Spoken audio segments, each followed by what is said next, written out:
Bonjour à tous, vous m'entendez bien? Ouais, parfait.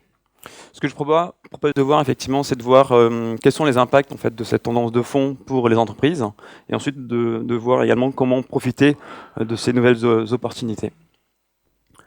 Alors, selon une étude qu'on a réalisée l'année dernière aux États-Unis, la stratégie mobile est considérée comme un élément crucial pour la réussite de la société pour près de 55% des entreprises interrogées. En France, la même question en fait, montre que 25% des sociétés françaises considèrent que déployer une stratégie mobile est crucial pour la réussite de la compagnie. Donc on voit un écart, mais ça veut dire que tout de même les sociétés françaises prennent aussi la mesure de cette nouvelle tendance. Toujours aux États-Unis, 84% des sociétés interrogées déclarent avoir déployé des sites complètement responsive design. Sur la France, on est sur 7 entreprises sur 10 qui déclarent avoir soit des sites complètement responsive design, soit avoir tout simplement déployé des applications mobiles. Toujours sur la France, près de 38% des sociétés françaises déclarent avoir une ou plusieurs applications mobiles. Donc ça veut dire qu'elles ont considéré ce nouveau média, ce nouveau canal, comme vraiment un axe prioritaire dans leur stratégie mobile. En termes d'investissement, toujours selon notre étude en fait, réalisée l'année dernière, les sociétés américaines déclarent dépenser un budget moyen annuel de 5,5 millions de dollars. Donc c'est considérable, tout simplement pour adapter l'ensemble de leur édifice web en fait, à ces nouveaux usages. On est sur un budget de 4,9 millions de dollars en fait, sur l'ensemble des investissements dans le domaine du responsive design. 9% des sociétés américaines déclarent dépenser plus de 20 millions de dollars par an pour déployer et gérer leurs applications mobiles. Donc on est vraiment sur des investissements de grande ampleur. Autre indicateur sur le marché français, les entreprises françaises en fait déclarent dépenser pour leur publicité, enfin pour leurs dépenses publicitaires, 15% de leurs dépenses publicitaires sont déclarées aux médias mobiles. Et on estime qu'en 2016, elles vont dépenser près de un peu plus de 1 milliard d'euros pour leur stratégie mobile. Donc là aussi, ça veut dire que les sociétés françaises prennent la mesure de l'ampleur de cette nouvelle tendance. Alors, cela occasionne tout de même de nouveaux défis qu'il faut prendre en compte, des défis technologiques. On sait que quand on a en plus plusieurs applications mobiles, sur plusieurs environnements, iOS, Android, Microsoft, le process de déploiement et de mise à jour de ces applications mobiles peut être compliqué, coûteux et assez long, surtout quand on n'a pas forcément les outils adéquats pour pouvoir gérer l'ensemble de ces applications. Donc ça veut dire que les sociétés doivent pouvoir adapter leur organisation et leurs investissements par rapport à ces nouveaux défis. Autre indicateur également à prendre en compte, c'est effectivement le fait de pouvoir, comme l'a dit Aurélien, se démarquer du nombre de téléchargements des applications mobiles et aller plus loin, de pouvoir mesurer finalement l'engagement que vont avoir vos consommateurs sur l'application mobile. Et de pouvoir là aussi disposer des outils, notamment des outils analytics, pour pouvoir améliorer l'expérience utilisateur et faire en sorte que vos clients apprécient consulter votre application et y passent le plus de temps possible. Donc c'est vraiment aller plus loin que la simple mesure du nombre de téléchargements mobiles, mais vraiment optimiser l'engagement que vos consommateurs vont pouvoir avoir sur ce nouveau média. Donc ce que je vous propose maintenant, c'est de voir comment profiter effectivement de ces opportunités avec 4 grands axes de réflexion: tester, déployer, innover et piloter.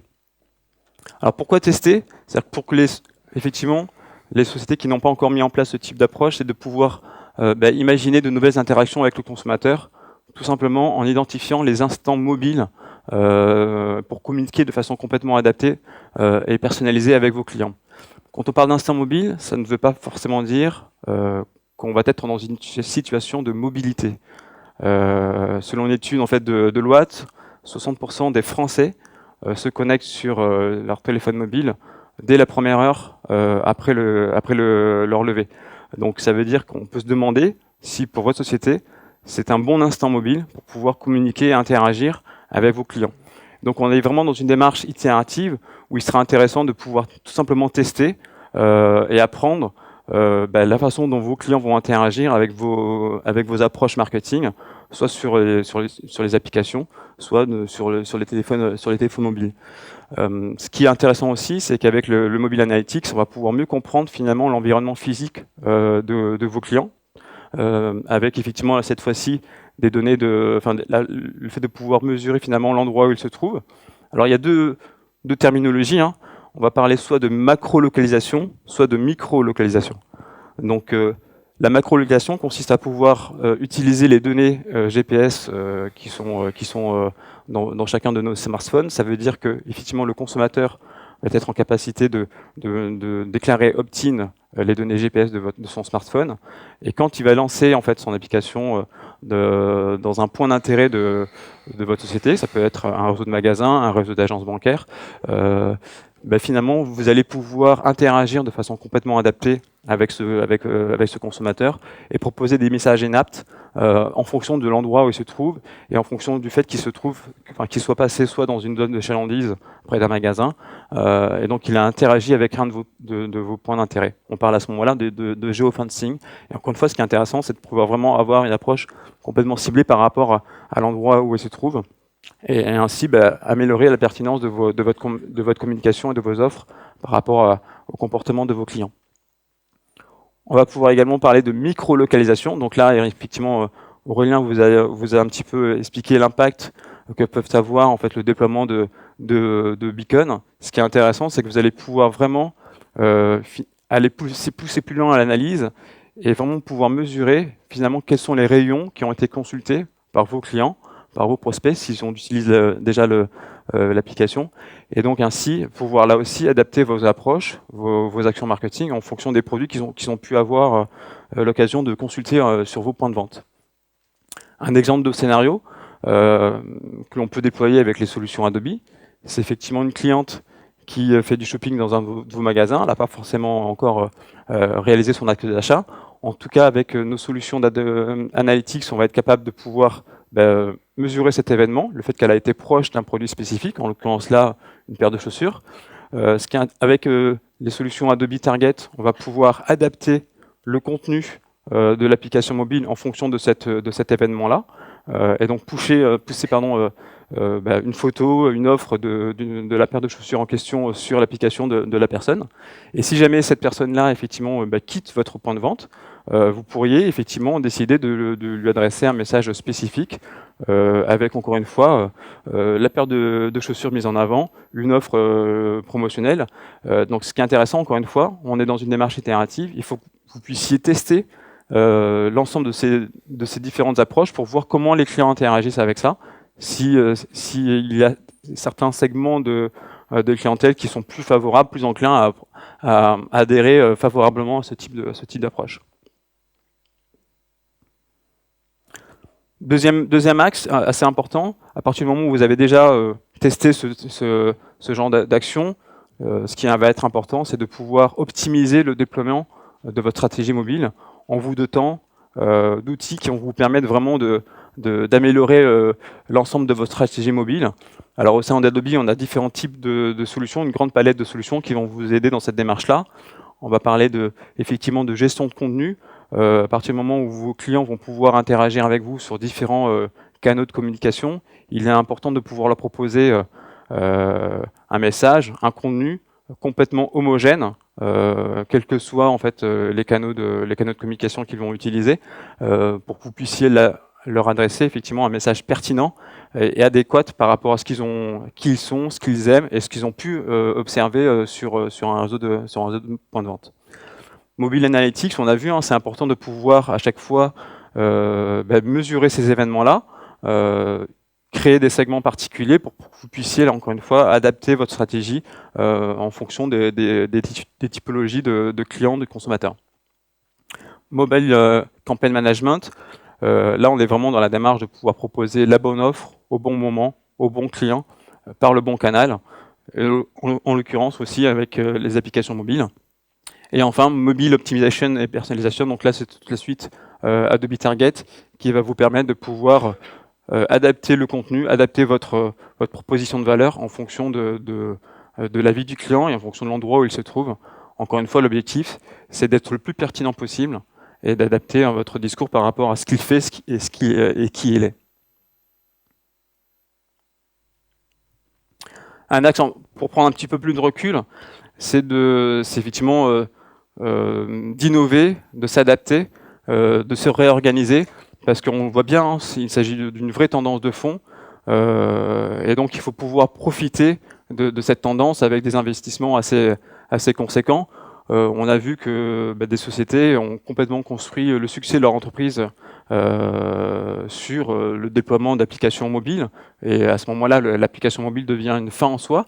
Ce qui était intéressant, c'est que des sociétés comme Uber, comme Airbnb, comme La Fourchette ont voulu vraiment éliminer les points de friction dans la vie du consommateur pour proposer vraiment une offre de valeur, faciliter la vie, faciliter l'expérience client et ainsi se différencier finalement d'un marché et de leurs concurrents.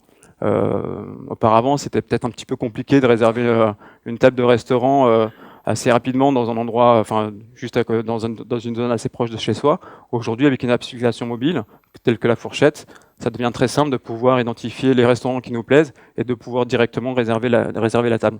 Ce qui est intéressant, c'est que l'on voit aussi un groupe de chaînes hôtelières comme Starwood aux États-Unis, qui est donc un client Adobe, a souhaité complètement proposer une nouvelle expérience à leurs clients en équipant l'ensemble de leurs hôtels en fait, de nouvelles technologies qui permet à leurs clients d'avoir une application et de pouvoir faire le check-in, faire le check-out, ouvrir leur chambre d'hôtel ou pouvoir réserver effectivement un repas depuis leur chambre avec l'application mobile.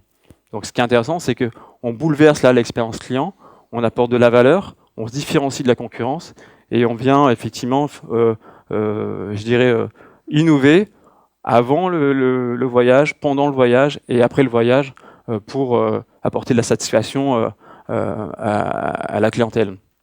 Ce qui est intéressant en termes de portefeuille mobile, comme le disait Aurélien, une chaîne comme Starbucks a déployé le M-Payment dès 2013. Donc là aussi, l'objectif, c'était de proposer une nouvelle expérience client et de se différencier de la concurrence. On ne peut pas parler effectivement de M-Mobile sans parler des objets connectés. Apple Watch, en fait, révolutionne aussi un petit peu le marché. Ce qui est intéressant, enfin révolutionne, suit là cette fois-ci de la tendance, mais ce qui est intéressant, c'est que les objets connectés vont être là aussi une tendance de fond. Il sera intéressant de pouvoir interagir avec ces nouveaux objets pour tester de nouvelles approches, des messages contextuels en fonction de l'expérience de vos clients.